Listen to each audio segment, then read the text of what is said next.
Leader হলো যে মরে গেছে বোমা হামলায়, আয়াতুশ শয়তান, এ একজন। আল্লাহর কাছে দোয়া করি, দুই কুত্তায় মারামারি লাগছে, আল্লাহ যেন দুইটাকেই ধ্বংস করে, বলেন আমিন। এই রাফেজি শিয়াদের উৎপত্তি হলো ইহুদিদের থেকে, এবং রাসূলুল্লাহ সাল্লাল্লাহু আলাইহি ওয়াসাল্লাম বলছেন, 13,343 নম্বর হাদিস মুসনাদ আহমদের মধ্যে এসেছে যে দাজ্জাল আছে আসবাহান শহরে, আর আসবাহানটা হলো ইরানের তেহরান থেকে 441 কিলোমিটার দূরে।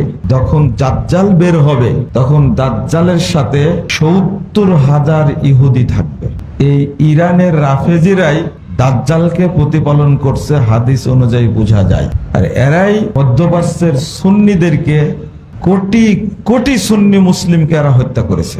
ইয়ামানে, সিরিয়ায় দেখছেন, আজকে সিরিয়ায় মিষ্টি বিতরণ করছে, এটা কি দেখছেন আপনারা ছবিটা?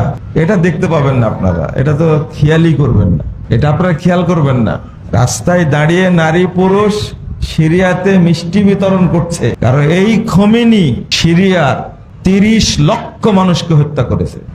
এর আগে এক শয়তান ছিল কাসেম সুলেমানি, একে মারছে। আমি কথাগুলো বলছি আপনাদের মনের বিরুদ্ধে যাচ্ছে।